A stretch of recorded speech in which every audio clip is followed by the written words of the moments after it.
dia pessoal, tudo bem com vocês? Espero que sim.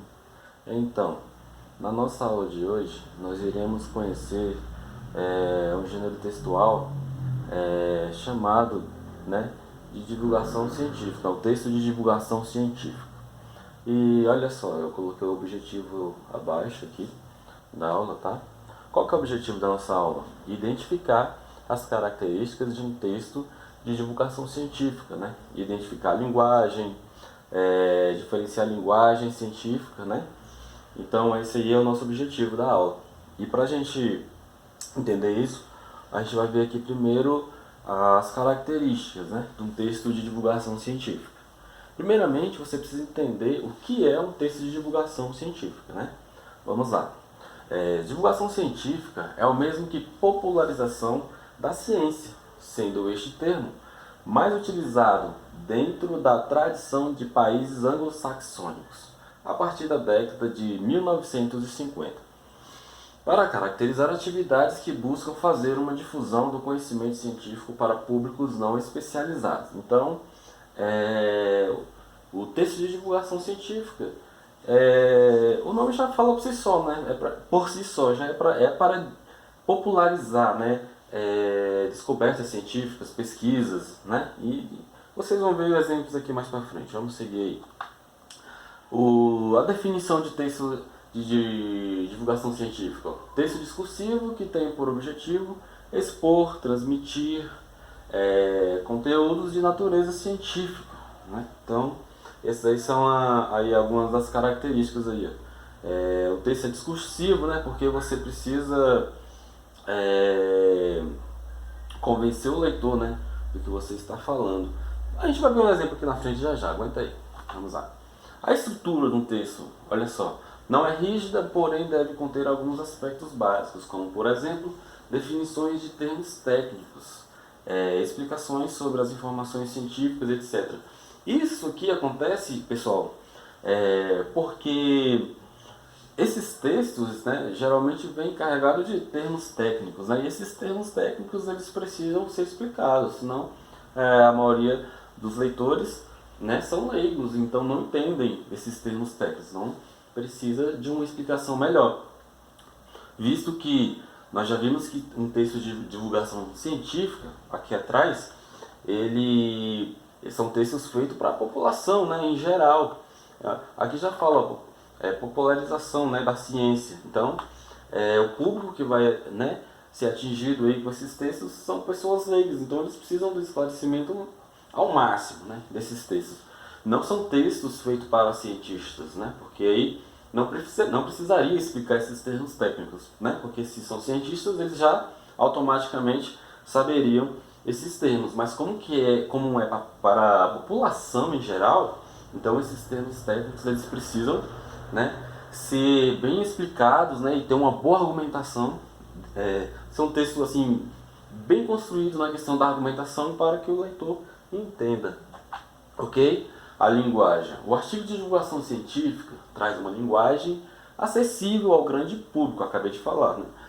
Reflexões a respeito de determinado tema investigado por uma comunidade científica. Geralmente, as opiniões de estudiosos e os resultados das investigações se completam ou se opõem. Então, a linguagem é uma linguagem mais simples, né? Acessível ao grande público mesmo, né? Então, quanto mais simples for a linguagem, mais fácil, né? Melhor é para o leitor. Agora as características. Esse gênero se constitui a partir de uma seleção de informações e comentários relevantes para se ter uma visão geral acerca do tema. No texto predominam sequências expositivas argumentativas. Então, repetindo mais uma vez, além de eu ter que explicar bem os termos técnicos, né, como se a gente está falando de textos científicos, de divulgação científica, então isso precisa ficar bem claro. Os argumentos também, né, a escolha dos argumentos que você vai estar utilizando é bem importante também na hora de construir um texto. E para ficar melhor ainda aí o entendimento de vocês, eu coloquei esse texto aqui para a gente dar uma analisada. Olha esse texto aí, olha o tema, obesidade. A obesidade, vamos ler aí esse texto. A obesidade em adolescentes é muito comum, pois nessa idade tem mais vontade de comer açúcar e gordura. Essa doença pode provocar até mesmo a depressão. As pessoas ficam deprimidas e isoladas. A doença é muito perigosa, podendo causar até morte. Suas consequências para a nossa saúde são várias. Outras doenças como diabetes tipo 2, doença cardíaca, pressão alta, derrame, câncer de cólon, reto ou próstata, né? E etc. A obesidade consiste essencialmente em um desequilíbrio alimentar entre os alimentos que são digeridos e a energia que é gasta. Esse desequilíbrio pode ter várias origens: genéticas, metabólica, ambiental e comportamental, né?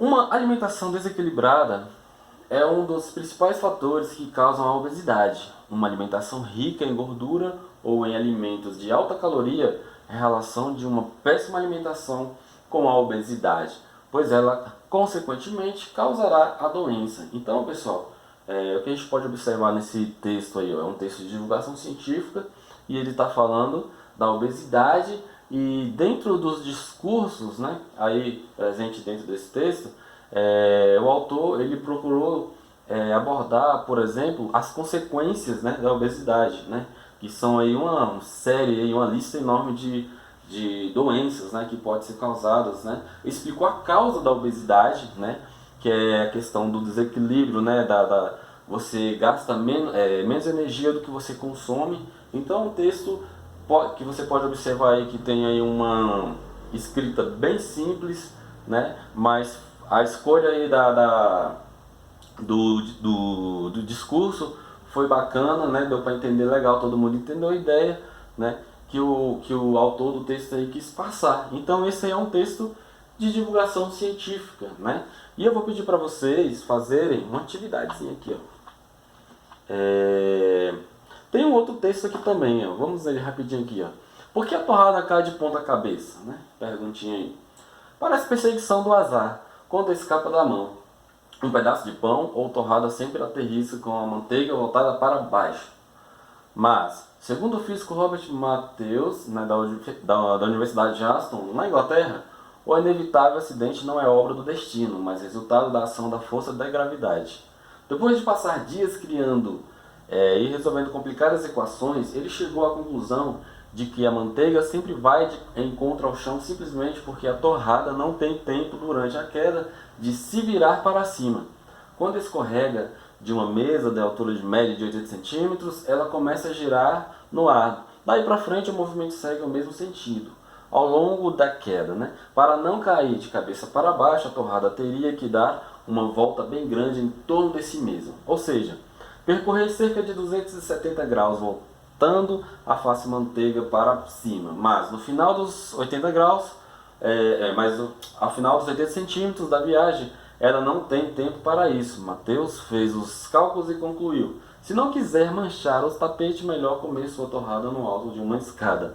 Né? Então, é um texto aí também, né, que traz bastante explicações, né? O tema aí é porque a torrada cai de ponta cabeça, e ele tenta usar a física, né, matemática, equações aí para tentar desvendar a queda, né, as situações aí. Então, são textos de divulgação científica, assim como o primeiro, né? Então, pessoal, para ficar melhor o entendimento de vocês, eu vou pedir para vocês fazerem um cartaz para mim, tá bom? Ah, professor, e como que eu vou ver esse cartaz? Bom, vocês vão, primeiramente, preocupa em fazer o cartaz, aí depois a gente combina aí para ver esses cartazes. Você vai escolher um desses temas aí. Essa é a nossa atividade dessa semana, viu? Você vai escolher um tema aí, ó. Adolescência, o que é e suas fases, as modificações hormonais na adolescência, o sono aumenta na adolescência, a depressão na adolescência, a formação da identidade do adolescente, gravidez na adolescência. Então, eu até exagerei nos temas aí, tem muitos temas aí, ó. Você vai escolher um desses temas aí, ó, tem do 1 ao 20, e você vai fazer um cartaz, tá? E você vai tentar utilizar todas essas características que eu coloquei no slide aqui, ó, de um texto de divulgação científica, ok? Beleza? Qualquer dúvida a gente tá lá no fórum.